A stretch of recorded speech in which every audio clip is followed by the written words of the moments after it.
What you guys, got another video here for you. New Windows PC, do these 5 security steps first. Now, Windows 11 offers a variety of advanced security settings and features, and these are to help you better safeguard your PC and your personal files on that computer. Now, regardless of what all the haters will say about Windows 11, it is secure when you configure and set it up correctly, and that's what we're going to be doing in today's video. These settings will certainly harden the security of your Windows 11 system. So the first one you want to enable is BitLocker. Now, if you want to manage your BitLocker settings, you can go into Manage BitLocker Settings right here, and you can see it's turned off on this machine.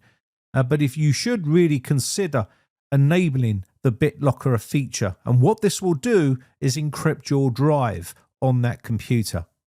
BitLocker is built into Windows 11 Pro, Enterprise editions and Education editions of Windows 11.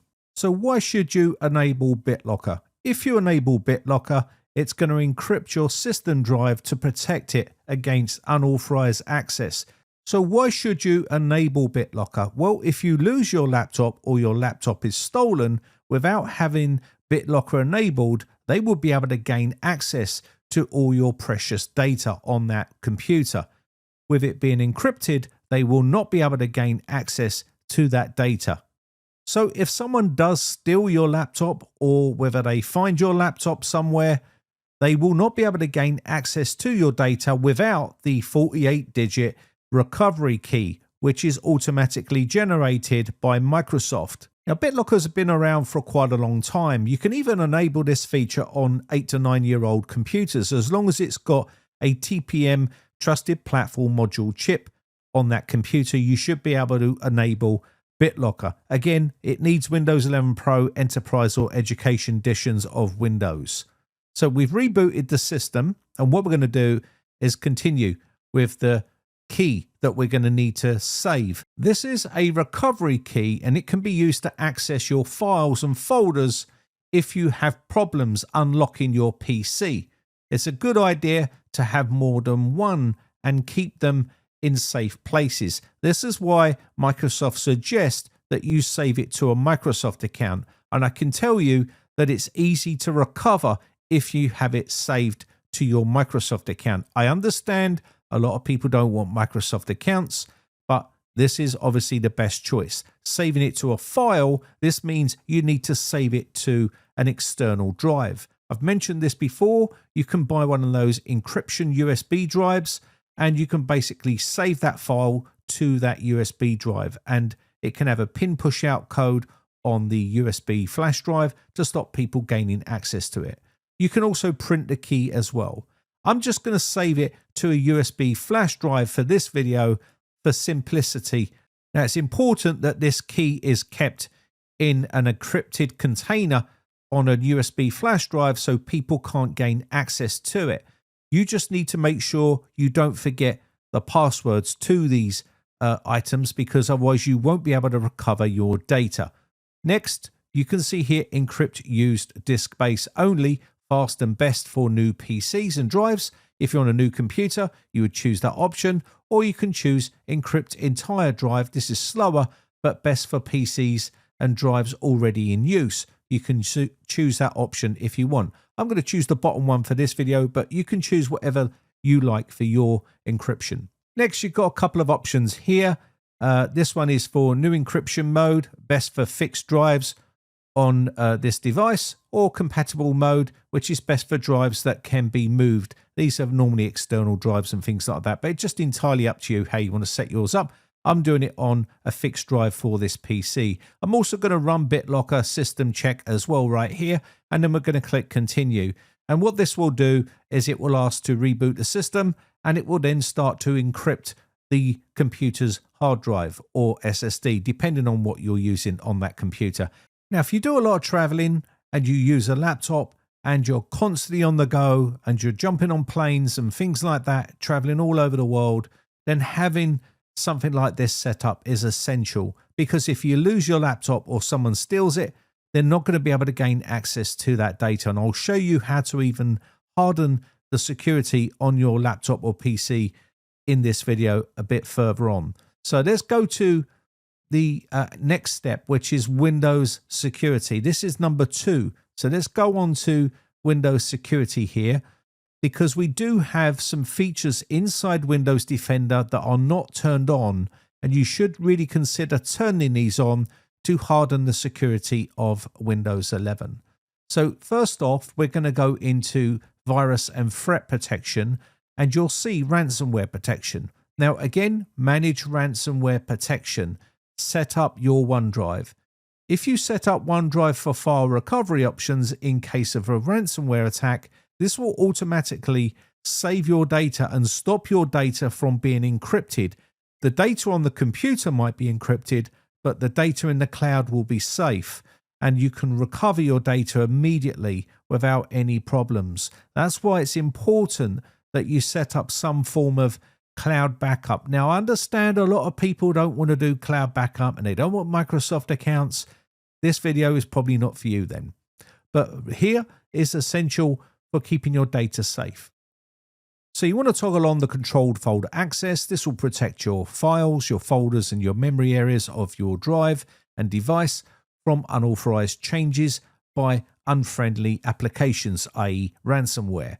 You can also protect folders by selecting other folders on there as well. So it's got your normal usual suspects here, like documents, pictures, videos, music, favorites, and things like that. You can add other areas that you want to protect from ransomware. Now, this is not the ultimate ransomware protection software out there on the market, but it is another layer of security on Windows 11, hardening the security of Windows 11 as well. So you can also allow an app through the controlled folder access. And if you have some form of app that needs to go through that controlled access, you can add it right here.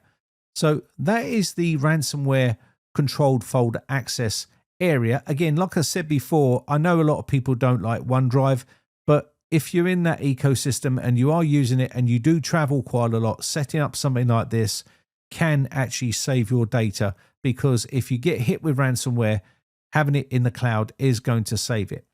At the end of the day, you do you choose what you want to do on your computer. This is hardening the security of Windows 11.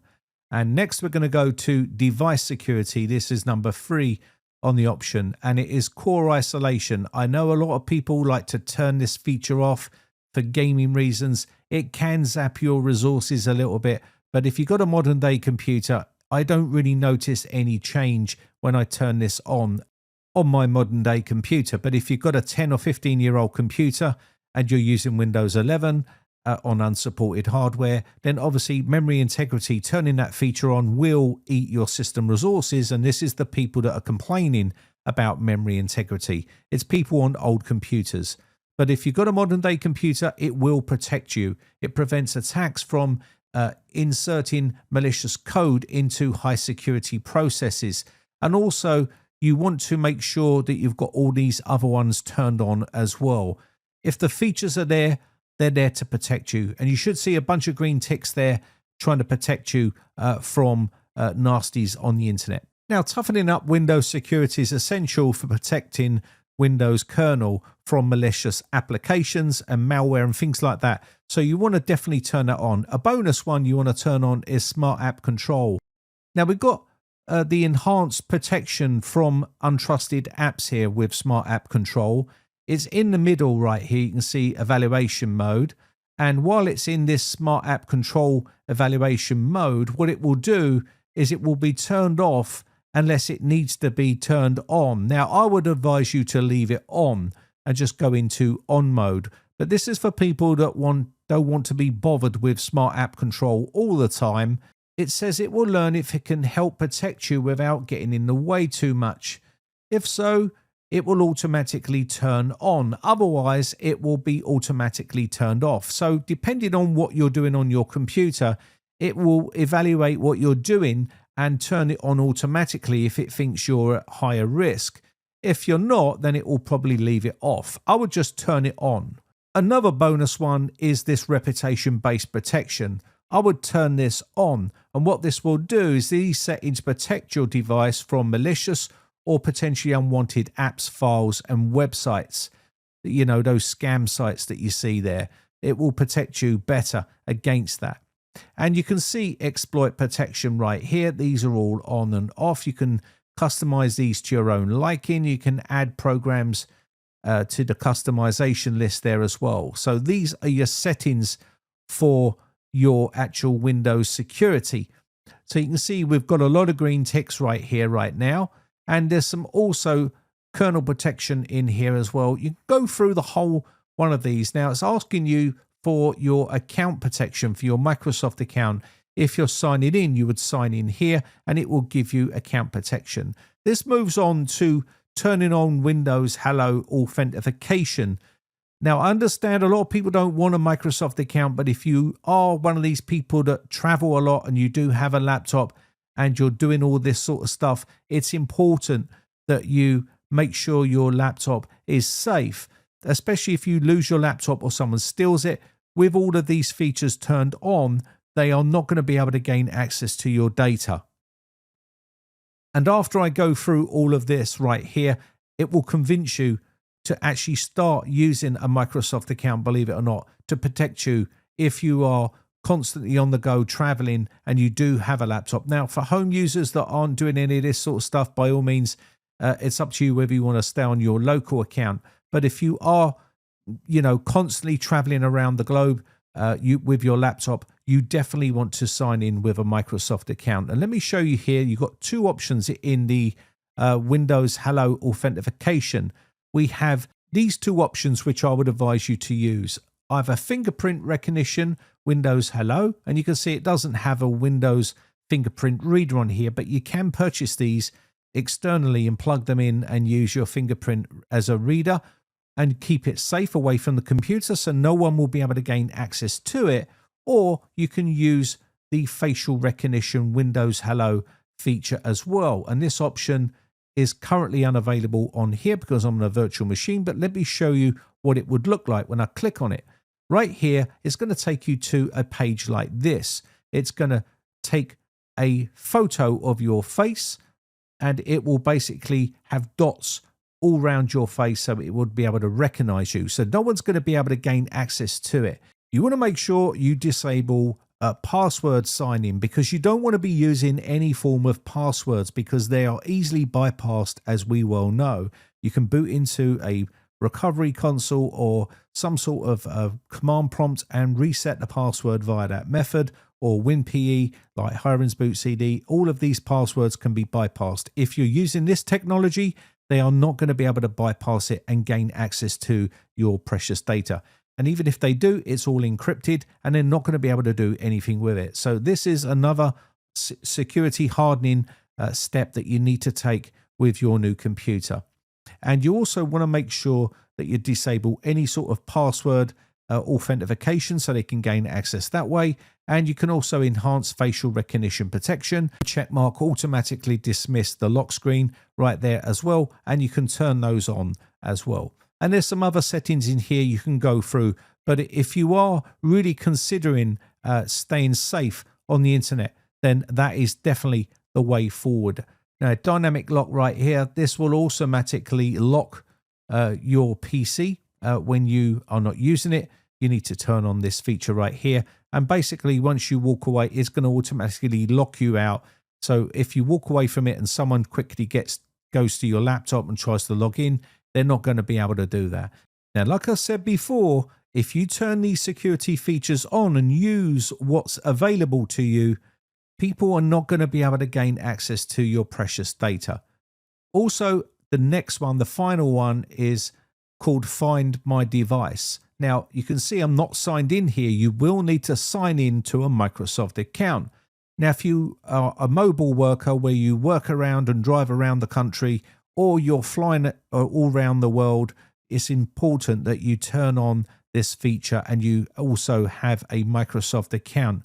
Forget about what the haters say in the comments section. This is essential to keep your data safe, because if someone gets your laptop, breaks into your car, steals your laptop, or finds your laptop or gets hold of it, they'll gain access to it. If you're Using this feature like so, you'll see it will be able to detect your laptop and where it's located, and it will be able to find it, and you can lock that laptop. You can find the laptop and you can also lock it, and it will stop them from gaining access. Once they're locked out, they're pretty much done.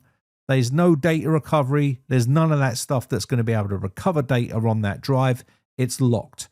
And basically, that's it. Now they can format it and reinstall Windows, and you've lost your laptop, but they're not gaining access to that precious data. And that's why Microsoft have got this feature in place. It's super important. I understand people's privacy concerns, but if you're in this ecosystem and you want to protect yourself and protect your devices and your data, then this is essential. Once you signed in to your Microsoft account here, you'll be able to find your device and where it was last found. It will tell you the time and exactly the date where it was, and it will pinpoint it on the map exactly where it is. And there you see the lock button right there. You can lock the device and it will lock it down, and they will not be able to gain access to it no matter what they do. Microsoft will lock it out, and that's it. All they can do is format the system and put it back to factory reset, but they will never gain access to the data. And if you follow these simple steps, your data is going to be safe as it can be on a Windows 11 system. So these security settings and features have been put onto Windows 11 to protect you and your data. And if you are one of these people that do travel quite a bit, or you're working around with your device on you at all times and you're constantly accessing that device, it's essential that you do secure it. And this is the best way to secure that device without allowing people to gain access to that data. Now, of course, you're going to get people that will say there's massive privacy concerns here.